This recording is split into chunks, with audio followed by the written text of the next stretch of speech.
We're back! And back in style.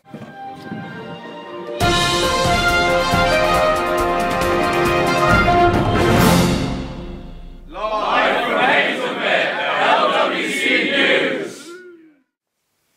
As we approach the summer half-term, these are the stories we've got for you. Firstly, we have behind the scenes of invigilating, where you'll be able to see what it's like invigilating an exam. Then we have our sports report, with various interviews from captains and coaches, as well as the highlights of the inter-house football. Furthermore, we have a weather report from Mr. Batty, who will be telling us what the weather's like around the world, as well as here, and whether you'll need your umbrella for sports day. Then our resident thespian takes us to the 1920s jazz age of America, with his review of The Great Gatsby. We have an interview with our oldest A-level student, Mr. Lay, taking his business studies exam. It sure has taken him a while, Jack. Business studies. Then we have a follow-up story from The Mysterious Hole, as well as the story of the scaffolding. A view from the top, straight from Owen Jones, a journalist who has gone higher than any journalist has gone before. The fourth floor. But for now, here's our interview with Mr. Kerr. Enjoy. Thank you, Harry. We have Mr. Kerr here and we're asking him some questions about how invigilating exams is going. So how is it going? It's been a very busy day. Well, I was invigilating Mr. Lay this afternoon. Now, there's an interesting one for you, but he was doing his business studies. Got to keep up with not just the ends of the examinations, but also things like people doing extra time. So you don't actually get time to do anything. You have to sort of stay there focused the whole time. You really do. It's like spinning plates the whole time and watching what's going on. Thank you, Me. That was a fantastic report, and it was great to hear about plates. You're a China enthusiast, aren't you, Jack? Yes, Harry. Yes, I am. Now for the sports roundup.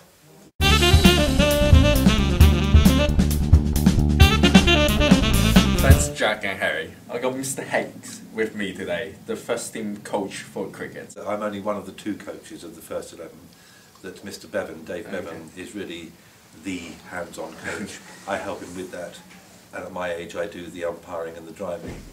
What's your cricket's philosophy? I truly believe that. You really, really play hard to win, but you don't do anything beyond the bounds of the laws and certainly beyond the etiquette.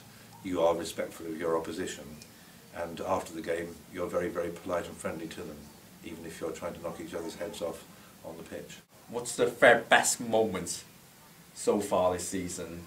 The win against St Paul's was special. All 5 of our bowlers, especially the 4-seamers, bowled as a unit, probably better than any 4 bowlers I've seen in all the years that I've been doing cricket here. Thanks for the time, Mr. Hakes. That's a pleasure. It's Thank very you, Joe. inspiring. We here have Dan benching, one of the strongest guys in school.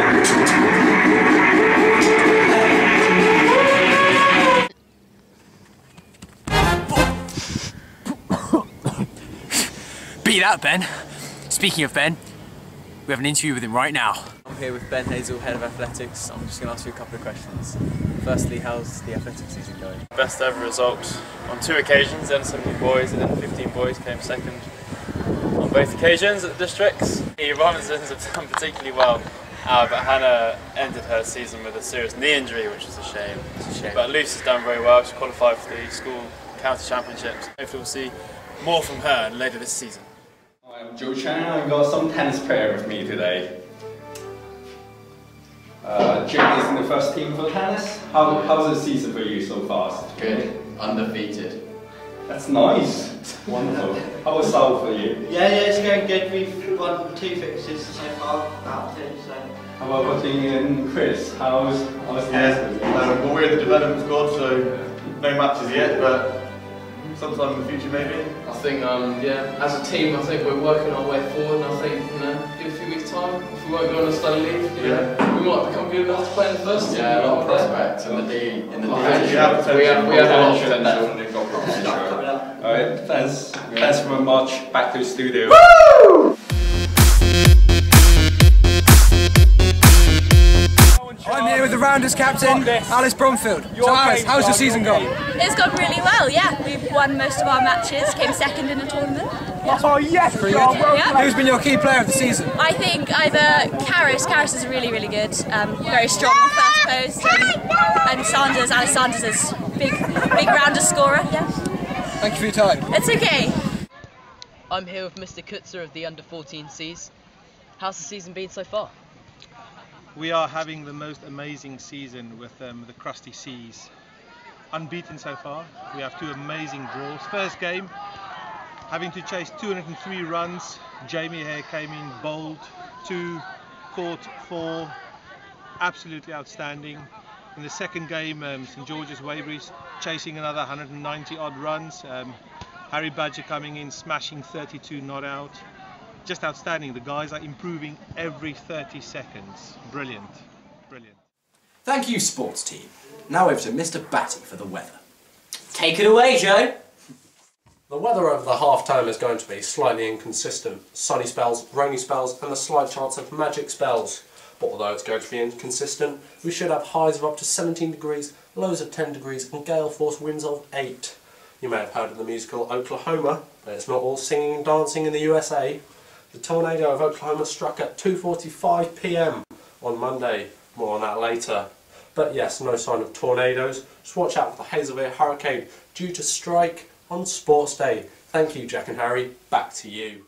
Thank you, Joe, for that in-depth revelation. And now for Outside the Gates. Enjoy. Thank you, Jack and Harry. I'm currently here with young Jack Parfitt discussing the tragic events which have taken place in Oklahoma this week. So Jack, what can you tell me about the recent tornado? Well, at 2:56 in the afternoon, on the outskirts of Oklahoma, the tornado obviously hit the ground for about 40 minutes.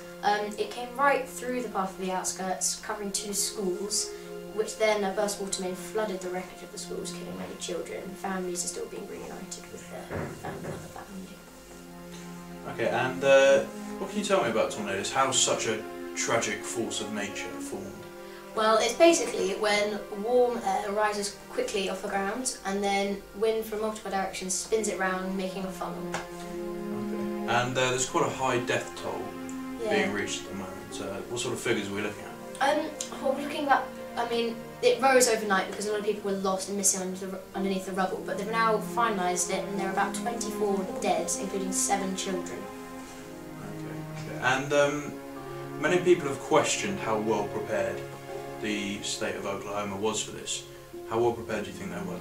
Well, considering that this was quite a likely event considering the part of the world that it is in, they weren't very well prepared. Both the elementary schools lacked to have bunkers underneath the ground which the children could go into, and there were no emergency places which they could go to. Just finding hospitals and churches and things just to gather everybody in. Okay, thank you very much, Jack. Back to you, Jack and Harry. Now for the inter-house football, folks. Enjoy.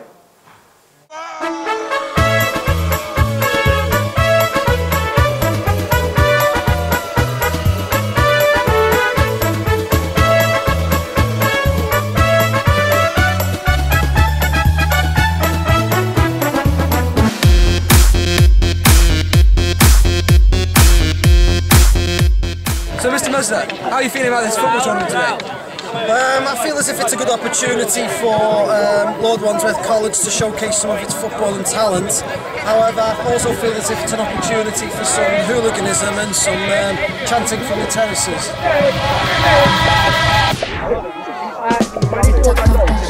Tommy, how do you feel about your winning goal?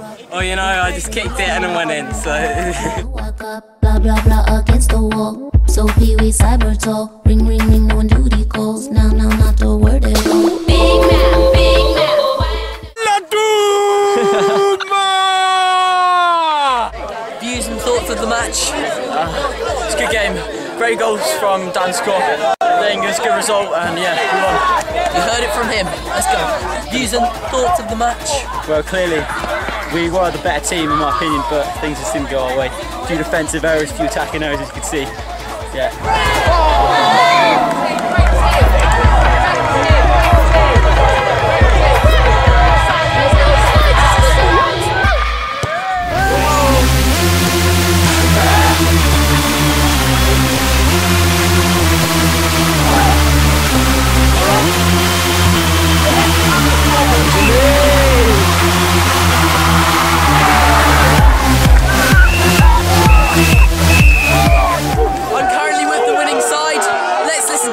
And opinions. Against the middle. Against the middle.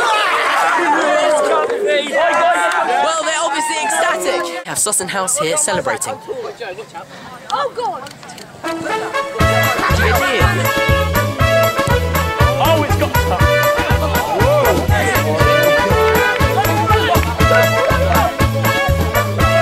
Ball and goal. Score! Downhill, take the second penalty. He runs up. Yeah, he's gonna win!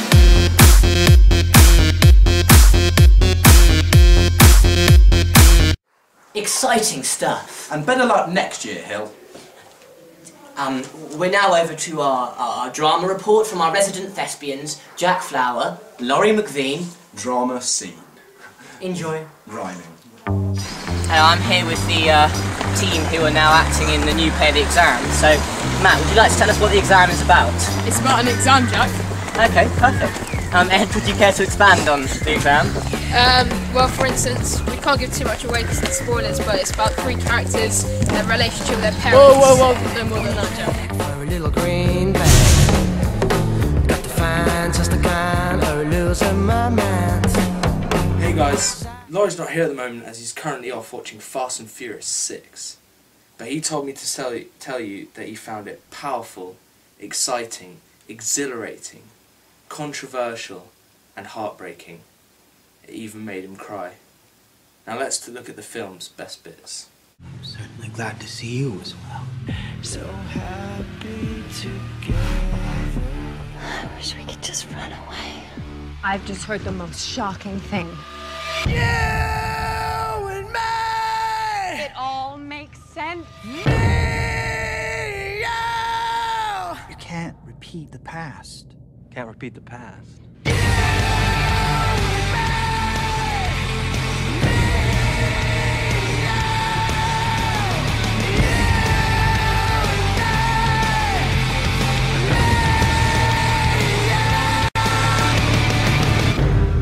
Why, of course you can.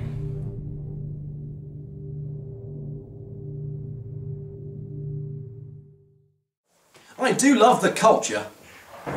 And now for our interview with Mr. Lay, the oldest A-level student. Enjoy. Live from outside the Brillo building, we have a group of AS business students who've just finished their exam. Jack Berg-Allen, how'd it go? I'm going to say it went to plan, Matt. I'm not going to say it went well, just in case it doesn't. Keith, yourself? Yeah, it was okay. Like, it could have gone maybe a bit better, but there were some hard questions, but revised quite well for it, so it was okay. Excellent stuff. Positive reviews. It was a very chunky case study, lots to get your teeth into, and so you could have perhaps gone off on some tangents and find it quite difficult on the bigger questions. So my hand hurts now. It's really painful. A thrilling overview. Back to you in the studio. Thanks, Mr. Lay. Sorry about the hand. Now for a follow-up story on that mysterious hole from last time. Charlie Richardson has the whole scoop. It's been filled in. Stellar stuff. Now, lastly, Owen Jones has a view from the top. Enjoy. Thanks, Jack and Harry. As you can see, I'm up here on the roof on Hazelveare, and I've just been chatting to the site manager to find out a bit about what's been going on. So what they've done so far is they've taken off the old green copper roof, and they've put down some chipboard and a waterproof membrane over the top of that. That's just temporary to keep the water out while they're working. And what they're eventually going to be doing is on these metal stands, which they put in here, they're going to put on some girders, they're going to be craned on over half term, and then they're going to cover the whole lot with slate. That's going to be a much nicer roof than the one that was there before. Now obviously there are people living and working underneath it. The benefits of this new roof are going to far outweigh the inconvenience at the moment, because it's not going to let the water in like the old one was. And I will keep you updated with further posts about what's going up on here. Owen Jones, The Rooftop, Hazelveare. That's all from us here on this edition of LWC News. He's been Harry. And I've been Harry. Thank you, Harry. It's been a pleasure, Jack. And remember, enjoy.